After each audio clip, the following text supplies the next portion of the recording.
I was supposed to fight December 11th against Kyle Jury, and then 3 weeks prior to that, I tore my ACL during wrestling practice.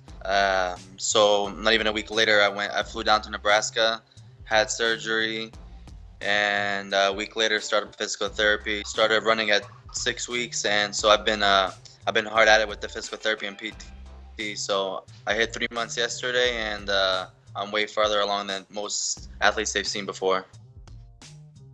Yeah, man. Honestly, anybody in the top 15, Kawajiri was ranked number 12, and I would have smashed him up and taken his spot. And I should have been technically facing Brennan. I would have been facing Dennis Bermudez this month, and he's ranked number 8. So I mean, pretty much it doesn't really matter. Anybody in the top 15, really, top 10, top 15. I'm, I'm gonna smash them all up. Yeah, stylistically, I'm a bad matchup for everybody. My main training partners, I got a few, not UFC guys. I mean, I'll go once in a while with some like UFC guys. Dustin Poirier. I'll go with Will Brooks, Nick Lentz. He was my main sparring partner, one of my main sparring partners when I was training for Kyle Jury. Lentz was, but I mostly train with up and comer guys. Just to stay safe. And I'm one of my roommate and Bellator fighter Sirwan. He's one of my main training partners. Yeah, Adi, he's another up and comer. Just good, solid guys that are hungry. Trying to take my head off.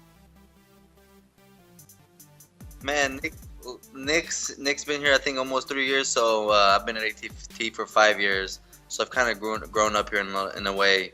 But when Nick Lentz first came down, he was man, this nerd geek guy, didn't say anything, and now he was always a nice guy and cordial, good with cordial. But now he's like a model. He's writing poems. He's outspoken. He's holding conversations. So I've seen him change as well. But he's a very nice guy and he trains hard.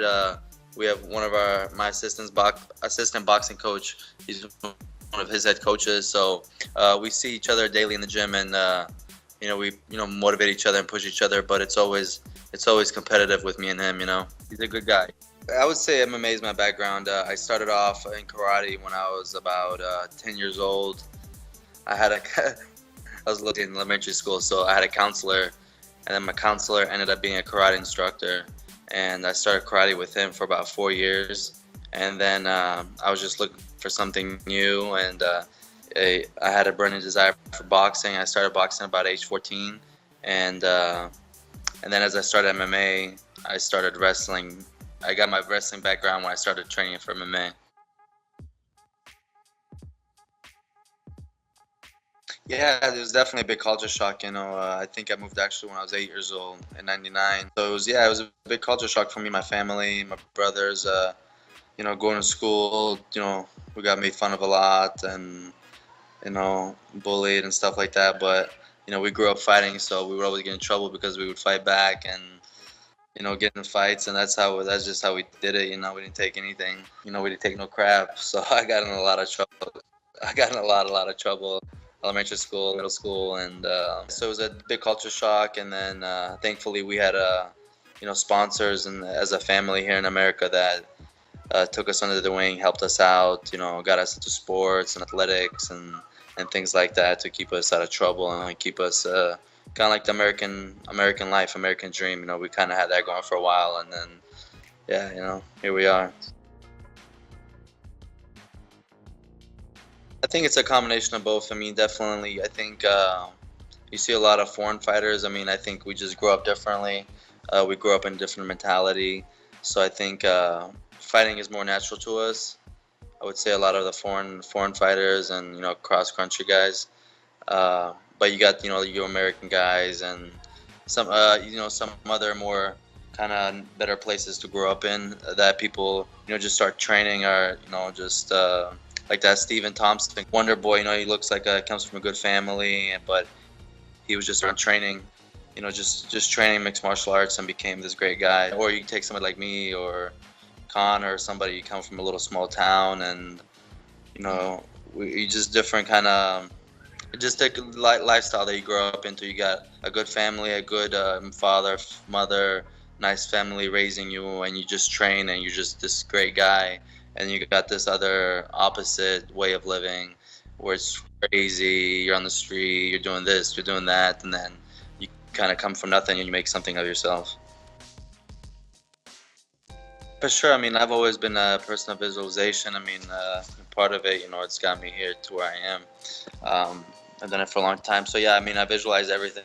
I visualize driving those nice cars. I visualize knocking dudes out and just, talking to Buffer, talking to Rogan, especially now my downtime. Not on my downtime because it's still busy, but I'm taking a lot more into watching fights and just kind of just surrounding myself nothing but fighting. I was kind of crazy before. I had my mind other places as well, but now it's just become fighting is everything. And I just visualize everything. Especially just getting to the octagon, and I know as soon as just like visualization, I know as soon as my foot hits that cage, that floor, I've already won, and that's just my mentality going into it. As soon as I get in there, it's kind of like as soon as you hear the bell, it just kind of go into like a flight or fight mode. You just kind of blank. Everything happens naturally, and that's the best feeling because you're not thinking, you're not doing anything. You're acting and you're reacting and you're doing what you want to do. You're just in your own zone. So I guess that's the best part of visualizing is you have those moments. You've done it so many times that you just get in there and you just kind of go, and sink or swim. It's not easy. It's not for everybody. I mean, it's hard to get. I mean, even once you get to the big show, it's not easy. It's not easy to handle. Especially getting an injury like an ACL injury. Carlos Condit went through it. Connor went through it. So these guys personally know how hard it is to come back from an injury like that, and just in general, it's a lot of sacrifice. It's a whole different kind of lifestyle. You gotta, everything evolves around training. Everything evolves around making sure you're eating the proper meals, making sure you're giving your body enough rest. You can't be out, middle of the night and late nights and girlfriends and girls. And I mean, it's a lot of sacrifice, man. I mean, it was my birthday 2 days ago. I mean, and yeah, 2 days ago, and just like, I mean, I'm not even trying to go out. I'm getting to bed by 9 o'clock. I got physical therapy at 6 in the morning. So it's a whole different lifestyle the top guys. I think the top guys and guys like myself that realize that and do those and make those sacrifices and make those changes to make sure we get that strap. I've learned a lot from it. The biggest one I would say is just that it's a marathon, not a sprint. I think I've been my biggest opponent, and even getting ready for that Kawajiri fight, I knew what was gonna come after that. I knew I was gonna smash him up, and I knew I was gonna get those top 10 guys, and so I was training and training and training. I was just pushing myself. I was, I just wanted more and more. I wanted more of a mental challenge. I was looking for that mental challenge, and it's kind of how I injured myself. I was just grinding and grinding and grinding, just because I wasn't satisfied with the status quo. So just more confident in what I'm doing is enough. I've always been confident because everything I've done has always been more than anybody ever has done.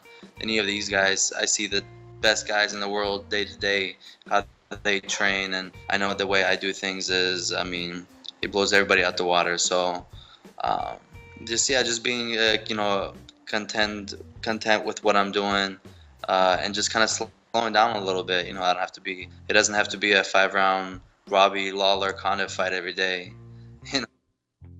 Oh, I mean, I can maybe have like maybe like a different kind of, slow paced, boring fight in one day. You know what I mean?